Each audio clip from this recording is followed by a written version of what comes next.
नमस्कार। आई है बिहार में वैकेंसी एक नई, और उस वैकेंसी का नाम है प्रचालक, बिहार पुलिस रेडियो प्रचालक। अब इसमें बहुत सारे बच्चे कंफ्यूज हो रहे होंगे या हो भी रहे हैं। कुछ वीडियो देख करके मेरे पास तो बहुत सारे कमेंट्स आए टेलीग्राम के माध्यम से कि भैया कुछ लोग बता रहे हैं कि ये जो प्रचालक है इसमें ड्राइवरी लाइसेंस भी चाहिए।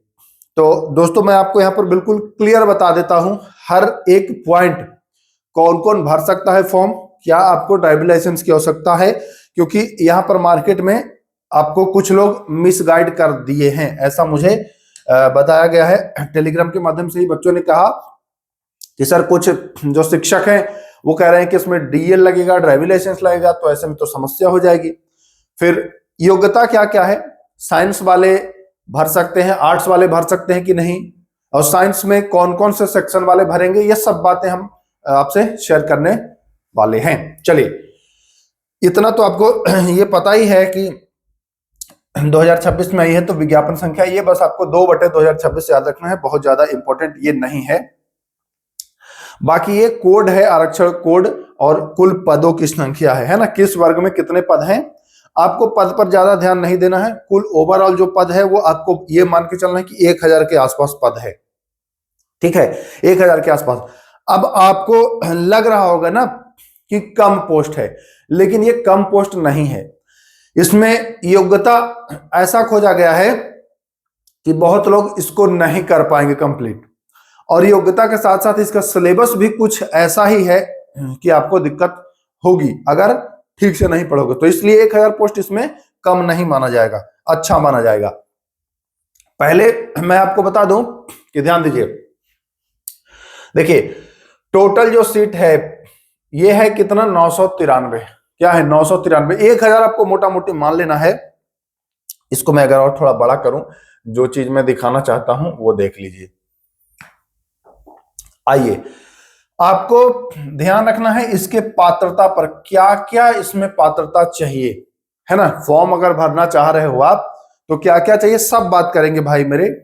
डीएल और साइंस में कौन कौन सा सब कुछ बात करूंगा मैं, धैर्य बनाइए।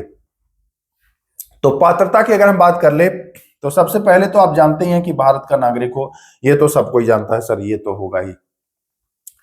फिर इसमें शारीरिक मापदंड का भी प्रावधान है, मतलब चूंकि एक तरह से आप तो जा तो रहे हो पुलिस में ही, तो शारीरिक मापदंड तो आवश्यक है ही।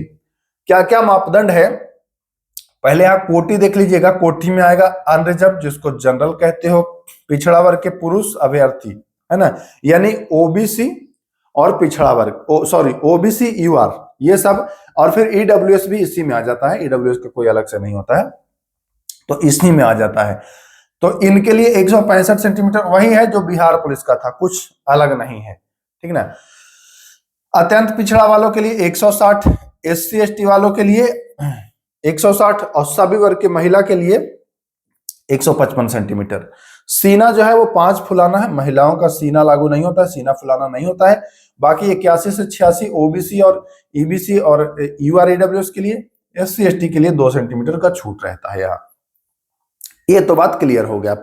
अब आइए आगे, आगे जो हमको समझना है मुख्य, वो मैं दिखा दूं आप लोगों को, जहां बच्चे बहुत ज्यादा कंफ्यूज हो रहे हैं।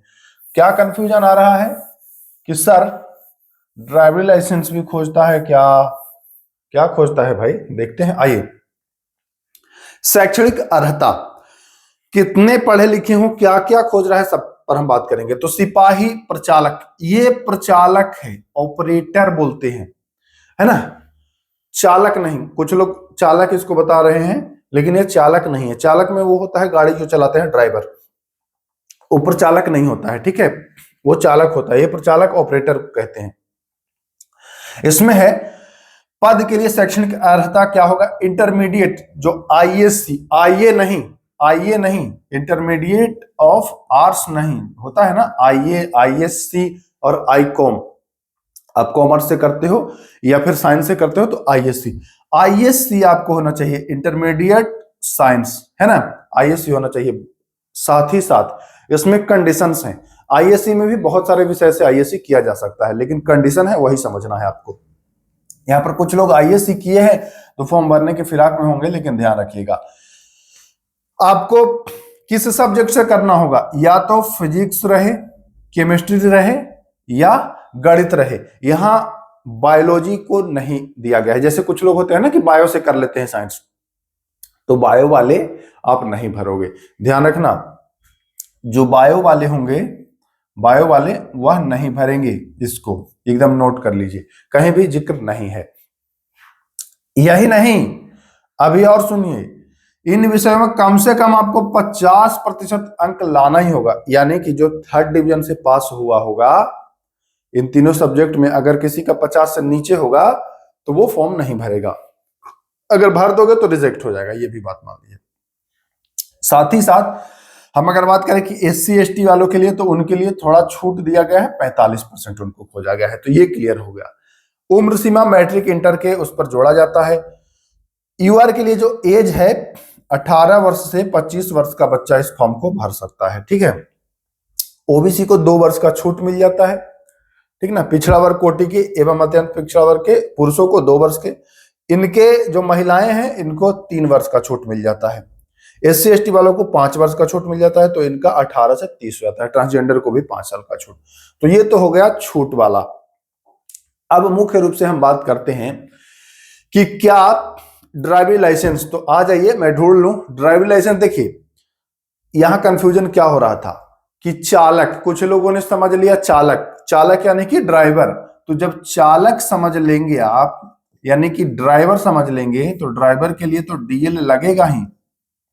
बट लेकिन ये चालक की वैकेंसी नहीं है, यह है प्रचालक, ऑपरेटर। रेडियो संपर्क में है ना, काम वायरलेस से संबंधित सारे काम होते हैं, जैसे कम्युनिकेशन स्थापित करना। आप लोग पुलिस में जब जाओगे तो आपको पता चलेगा, जैसे माना कि ये कंट्रोल रूम है, कंट्रोल रूम तो शहर में एक ही जगह होगा, जिले का जहां मुख्यालय होता है। अब कंट्रोल रूम ये हुआ, और हर थाना, कोई थाना यहां हो गया, कोई यहां हो गया, कोई यहां हो गया, कोई यहां हो गया, कोई यहां हो गया, मतलब एक जिले में तो हर जगह थाना आपको मिलेगा ही ना, लगभग ऐसे ऐसे। तो भैया अगर देखिए इस थाने को कोई समस्या आई इस थाने से जानकारी लेने के लिए, तो रेडियो का जो माध्यम है, जो वायरलेस है, वो इतनी दूर काम कभी कभी नहीं करता है, ठीक है, कभी कभी नहीं करता है, या इनको हो सकता है इनसे संपर्क साधने की, तो नहीं करता है। तो ये इनको बताएंगे और ये जो है इनको बताएगा, क्योंकि ये ऐसा जगह है कि ये सबको कनेक्ट करेगा। एक तो ये हो गया, ठीक है। अब आप कहेंगे कि तो फोन कर नहीं देगा, भाई फोन करके इतनी चीजें आसान नहीं होती हैं। ये वायरलेस वाला जो होता है ना, ये बहुत इजी होता है। फोन करेंगे तो आपको पता चले कभी लगे या ना लगे, है ना, और ये इजी होता है, और ये मतलब समझ लीजिए कि ये मजबूत होता है फोन वगैरह से, ठीक है, बताऊंगा अभी। और अब देखिए क्या होता है कि माना कि कोई भी व्यक्ति कंट्रोल रूम में सूचना दिया कि भैया फला जगह पर दंगा हो रहा है। अब माना कि इस थाने को तो पता चल जाएगा, इसको नहीं पता चला, इसको नहीं पता चला, यहां फोर्स की अधिक आवश्यकता होगी। तो कंट्रोल रूम क्या करेगा कि नजदीकी सभी थाने को बोलेगा कि सारे थाने अपने फोर्स लेकर के पहुंचिए, यहां पहुंचिए, कंडीशन को वो करिए। तो फोर्स का काम नहीं है आपका ये प्रचालक वाला काम करेंगे। यहां जो कम्युनिकेशन स्थापित करेगा वो रहेगा प्रचालक। इतना ही नहीं, किसी थाने पर कोई वायरलेस सेट में गड़बड़ी हुई, उसका एंटीना रहता है, उसमें कोई गड़बड़ी हुई या कोई सेट खराबी हुआ, तो यही लोग इसको रेगुलेट करेंगे, सुचारू रूप से बनवाना, व्यवस्था करना, एंटीना, रेडियो, सब इनका काम जो है वो इनके रेडियो के अंतर्गत में आता है। तो हम मुख्य रूप से काम समझा रहे थे। तो इसमें कहीं आपको लगा कि ड्राइविंग लाइसेंस की आवश्यकता पड़ेगी? भाई सेट से बोलना है, आरटी सेट बोलते हैं उसको, तो उससे बोलने के लिए क्या ड्राइविंग लाइसेंस की आवश्यकता पड़ेगी? नहीं पड़ेगी। तो एकदम बिल्कुल कॉन्सेप्ट क्लियर रखें, ड्राइविंग लाइसेंस की आवश्यकता आपको नहीं पड़ने वाली है। आपका योग्यता भी मैंने बता दिया। रही बात की इसके सिलेबस की, तो देखिए इसका सिलेबस मुझे बहुत अच्छे तरह से पता है। इसका सिलेबस जो है वो आप जान लीजिए, 100 क्वेश्चंस आपका इसमें होगा। मैं आपको एक बार इसका दिखाई दूं ऑफिशियल, है ना, ताकि आपको कोई समस्या जो है वो ना हो, ठीक है। आ जाइए, इसका ऑफिशियल देखिए यहां पर है ना, संरचना में क्या क्या होगा। आगे लिखित परीक्षा होगा। देखिए यहां पर आपको दिया गया है कि लिखित परीक्षा जो है, लिखित परीक्षा जो है वो 100 नंबर का होगा, यानी 100 अंक का लिखित परीक्षा होगा। इक्वी परसेंटाइल मॉडल भी किया जाएगा। अगर एग्जाम जो होता है एक से अधिक शिफ्टों में होगा ना, तो इक्वी परसेंटाइल मॉडल भी उपयोग में लाया जाएगा। यहां देखिए 100 अंकों की यानी 100 नंबर का क्वेश्चन होगा, आप पूरा अच्छे से इसको समझिएगा। उसके बाद 2 घंटे का होगा। समय कितना मिलेगा? तो समय मिलेगा 2 आवर, है ना, जिसमें 100 प्रश्न होंगे, यानी एक सवाल 1 नंबर का एक होगा। आपको सही उत्तर के लिए यहां पर देखिए कहीं भी गलत उत्तर का जिक्र नहीं किया गया है, यानी कि निगेटिव मार्क्स यहां भी जो है वो नहीं होगा। समझिएगा बात को, जो जो पॉइंट है उसको नोट कर लीजिए। अब देखिए क्या क्या होगा, ठीक है। ओएमआर सीट दिया जाएगा, ओएमआर में आपको भरना होगा। लिखित परीक्षा का स्तर होगा वो क्या होगा? तो वो इंटर होगा, इंटर लेवल का स्तर होगा। समझ गए? लिखित परीक्षा जो होगा वो 10+2 लेवल का क्वेश्चन इसमें आएगा, देखने को मिलेगा। तो ये ध्यान रखना है। जिसमें क्या क्या होने वाला है? 25% समान ज्ञान एवं समसामयिक मुद्दे, यानी कि 25% क्या होगा? 25% जो सॉरी यानी कि 25 क्वेश्चन होगा, उसमें आपको जीके और करंट अफेयर, बस। इसके अलावा जो है वो स्पेशल होगा। देखिएगा क्या होगा। 25 होगा समान ज्ञान समसामयिक मुद्दा, तथा 25 इंटरमीडिएट स्तर के भौतिक और रसायन एवं गणित से होंगे, यानी कि तीनों से 25 जीके और करंट मिला करके हो गया, और 25 फिजिक्स हो गया, यानी 25 केमिस्ट्री और 25 मैथ, कुल हो जाएगा आपका 100 नंबर। तो यही तो है इसका सिलेबस। 30% से कम लाओगे तो फेल हो जाओगे। अब थोड़ा सा शारीरिक दक्षता पीईटी की बात कर लेता हूं। तो ध्यान रखिएगा, पीईटी में क्या होगा, जैसे बिहार पुलिस में होता है कि पीटी पर ही आपको मेरिट बनता है, यहां ऐसा नहीं होगा। ये बस पासिंग मार्क्स रहेगा, है ना। ये अर्हक प्रकृति की होगी, केवल पास करना इसमें अनिवार्य होगा। पास नहीं करोगे तो फेल भी कर जाओगे, ध्यान रखिएगा। दौड़ होगा। अभ्यर्थियों के लिए दौड़ क्या है? पुरुष हैं सभी वर्ग के, किसी भी वर्ग के, तो 1600 मीटर दौड़ना है 6 मिनट में। महिला है तो 1 किलोमीटर 6 मिनट में। ये हो गया इनका फिजिकल। चलिए अब देखिए यहां पर ऊंचाई 3 फीट 6 इंच पुरुष के लिए कूदना है, और महिला के लिए 2 फीट यानी 2.5 फीट। गोला 8 फीट फेंकना है। ये सब तो बहुत ही नॉर्मल है। डॉक्यूमेंट्स वगैरह ये सब आप देख लीजिएगा। एक चीज मैं फिर बता दूं आपको, डॉक्यूमेंट्स जो होगा वो बनवा लीजिएगा तभी फॉर्म भरिएगा। अभी जो है नया नहीं, 2025 वाला 2025-26 का जो चल रहा है वो आप बनवा के रख लेंगे, ठीक है। अच्छा देखिए, हाँ 25-26 नहीं, यहां पर समझना होगा, मेंशन किया हुआ है। ईडब्ल्यूएस अगर आपको बनवाना है तो सक्षम प्राधिकारी द्वारा वर्ष 2024-25 के लिए बिहार सरकार की अधिसूचना का संलग्न ये बनवाना होगा। 2024-25 का, 25-26 का भी कैसे बनेगा? 26 जब पूरा ही नहीं हुआ है तो, है ना। एक वित्तीय वर्ष होता है ना, कि 26 में आपने कितना कमाया पूरे 26 में। तो अभी जो आप बनवाएंगे वो आपको यही बन के मिलने वाला है। तो डॉक्यूमेंट आप बनवा लीजिएगा तभी आपको फॉर्म भरना है मेरे भाई, नहीं फिर बाद में बहुत दिक्कत आपको होगी। फॉर्म भरने का आपको 100 रुपया लगता है, आप जानते ही हैं। ये जो नया सिस्टम आया है इससे, तो फॉर्म को भरेंगे आप लोग सभी लोग, इसमें कोताही मत करिएगा।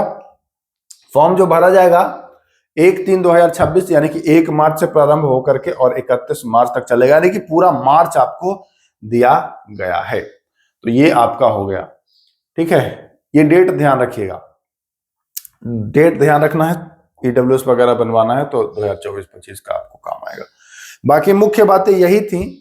और अगर कोई आपको डाउट हो, ये सब पढ़ लीजिएगा फॉर्म भरने से पहले, ठीक है ना, कि किस स्थिति में आपका फॉर्म रिजेक्ट होगा। अगर कुछ गलत जानकारी देते हैं या फिर कुछ, है ना, 2 फॉर्म भरने का प्रयास करते हैं तो ऐसे में आपका रिजेक्ट हो जाएगा। तो एक बार अच्छे से पढ़ लेना है, 10 मिनट 20 मिनट, उसको छोटी छोटी बातें, उसके बाद ही फॉर्म को भरना है। रही बात कि सर इसमें तो बड़ा टफ रहेगा, तो देखिए इसमें टफ नहीं रहेगा, आसान रहेगा अगर आप पढ़ने में थोड़े ठीक ठाक हो। पहली बात तो साइंस से ऐसे ही लोग भागते हैं। अब यहाँ साइंस स्पेशल है, यानी कि 25 क्वेश्चन फिजिक्स और 25 केमिस्ट्री आपको पढ़ना पड़ेगा, वो भी इंटर लेवल तक का। तो आसान नहीं होने वाला है, समझ रहे हैं? मतलब ये नहीं है कि सब कोई कर लेगा, नहीं करेगा सब कोई, क्योंकि साइंस से जानते हैं आप अमूमन लोग बचना चाहते हैं, साइंस के क्वेश्चन देख के भागना चाहते हैं। तो सिलेक्शन उनका निश्चित होगा जो साइंस पर फोकस करेंगे, है ना, मैथ ठीक कर लेंगे। बाकी जीके जीएस करंट अफेयर के लिए उतना मत परेशान होइएगा, करंट अफेयर पर फोकस करिएगा। जीके जीएस के लिए ये नहीं कि जीके जीएस 25 के चक्कर में 75 भूल जाए, ऐसा नहीं करना है। कुल मिलाकर के यही है। आपका डाउट क्लियर हो गया होगा, डीएल वाला, दौड़ वाला, फिजिकल वाला, हाइट वाला और योग्यता वाला, है ना। फिजिक्स, केमिस्ट्री, बायोलॉजी वाले नहीं भरेंगे, एकदम साफ स्पष्ट, कहीं बायोलॉजी का जिक्र नहीं किया गया है। कम से कम 50% मार्क्स भी होने चाहिए। आरक्षण वालों को 5% छूट दे दिया गया है, तो ये मैं आपको क्लियर करा दिया। मुझे उम्मीद है कि अब आपको अच्छे समझ में आ गया होगा और कोई भी मन में संशय नहीं होगा। तो चलिए फिर मिलते हैं, तब तक के लिए नमस्कार, जय हिंद।